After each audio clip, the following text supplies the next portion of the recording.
So for example, let's say there's something going on at your workplace and you need to object to it because it's driving you crazy, and you talk it over with your wife so that you've got your head screwed on straight. You say, oh, I've got to say something. And you go there and you say something, and you're stumbling and awkward and all of that. But you watch the response, and maybe you get what you're aiming at, maybe you don't. But you've learned a bunch. You've learned, well, I'm not as coherent as I could be. I'm not as good at putting my arguments together. My boss is more of a son of a bitch than he thought he was. This is a worse problem than I knew about. It's like differentiated, differentiated. So now the landscape is higher resolution, and so are you. Well, so good. So maybe you're a little bit better prepared the next time you have to do that. And so the issue here, to some degree, is don't lose an opportunity to grapple with something that objects to you, especially when the objection is rather small. Because that's something you say, well, I can put up with it. It's like, fair enough, like you don't want to make everything into a war. I usually use a rule of 3. If we're interacting and you do something that I find disruptive, I'll note it. It's like, potential dragon, gone. And I leave it be. And then if you do it again, I think, oh yeah, that probably wasn't merely situational, but I'll leave it be because that's still not enough evidence.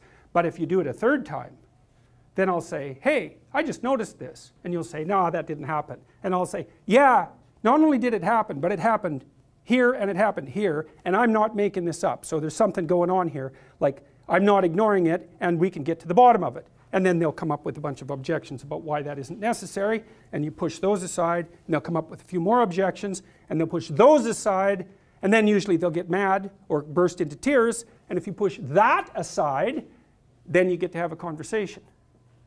Right, and then you can solve the problem. But man, you got to be a monster, because first of all, you need 6 arguments about why their objections aren't going to stop you, and then you have to not be intimidated by the anger, and you have to not be swamped by compassion about the tears, and then you can have a conversation. And people don't do that. They won't do that, and so they don't solve the problems, and so then the problems accrue, right? And if they accrue over 15 years of a relationship, then they end up fat, ugly, and in divorce court. So, and that's not a great outcome. It's divorce court and cancer are similar in their seriousness. Not always, but sufficiently often. So when that error emerges, it's a glimmering. Now, we talked a lot about the hierarchical structure of goals, and so here's something to think about. So the thing that announces itself as error has a twofold nature. That's because it's chaos and order at the same time. Or it's because it's all the archetypal structures at the same time. It's the dragon of chaos, it's the great mother, positive and negative, it's the great father, positive and negative, it's the individual, hero and adversary. All of that manifests itself in the moment of error, right? The archetypes come forward. Did you make an error because you're a bad person? Could be. Now, so one of the things to think about with regards to that is, in the Mesopotamian creation story, when Tiamat comes flooding back, it's so interesting, that story. You think about what she does. So she's the archetype of error, let's say, the error that can take you out, that can dissolve you in salt water. Tears. Well, she's irritated because Apsu was destroyed, so the structure is gone. Carelessness has destroyed the structure. Up comes Tiamat. She's not happy. What does she do? She prepares a phalanx of monsters. It's exactly what the story says. She produces a whole horde of monsters to come at you. And she puts Kingu at their head. And Kingu is the king of the monsters. And later, so he's the ultimate bad guy. He's Satan for all intents and purposes. In the Mesopotamian version, it's out of him that Marduk makes human beings. It's out of his blood that Marduk makes human beings. That's a critical issue, man. The Mesopotamians said, imagine the worst monster you can possibly imagine. The king of all the monsters. That's the blood of human beings. Wow. So what does that mean? Well, it means that one of the terrible things that lurks, let's say that you've been in a long-term relationship and it collapses. Let's say you had a tendency towards alcoholism, you weren't so great with regards to your drug use, you're not that conscientious, and you had like 4 or 5 kind of low rent affairs, and you know it. Your marriage collapses. Bang. Well, who do you first meet when you fall into chaos? You meet King of the Monsters, and he's you. It's like, why did my marriage fall apart? What did I do wrong? Bang, bang, bang, bang, bang. I did all these things wrong. Why? Because that thing inhabits me. What is it? Well, that's the most horrifying question, right? Well, that's why. So down there in the archetypal space, all these things lurk. The hero and the adversary.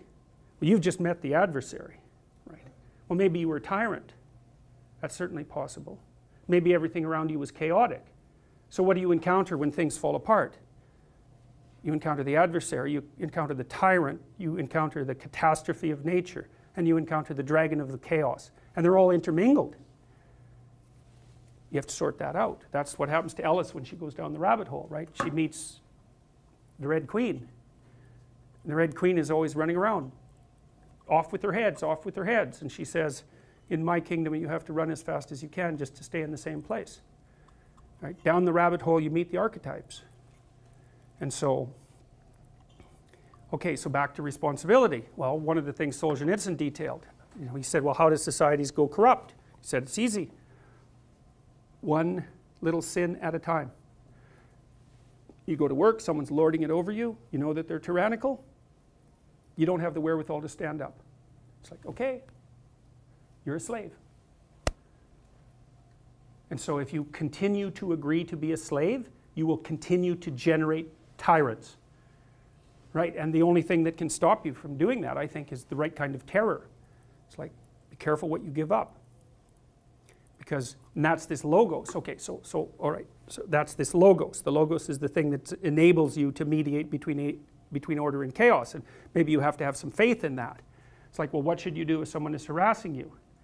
Well, you should fight back. Okay, what is that? What's the most effective way to fight back? Well, sometimes it's physical, but that's not necessarily for the best. Maybe it's through articulation. Maybe it's through analysis, right? You want to be sharp. You want to be able to decompose a problem. You want to be able to formulate an argument and a counter response. And maybe you want to be so good at that that people don't mess with you to begin with. And then you're a perfectly articulate counter monster and you never have to take your sword out. That's the place that you want to be. It's like people should know after 3 seconds of interacting with you that harassing you will be a seriously bad idea. And then you'll have a perfectly fine time with them. So, and that's part of, so there's some utility in meeting the devil in the underworld, right? Because maybe he's got something to teach you. That's certainly possible. And one of the things that you can be taught is that your normative morality, which is basically your harmlessness and your naivety masquerading as virtue, is completely insufficient to protect you in the world, especially against the sorts of things that you're talking about, which are tyranny. Tyrants will push until you push back. It's in their nature. They don't have internal controls. So they just push and push and push and push and push and push. Even kids do that. Like little kids do that all the time. They'll just push you until they hit a wall. They're actually quite happy when they hit a wall because the last thing a child wants is a universe without walls. It terrifies them, right? They want to see, well, I'm in a swimming pool.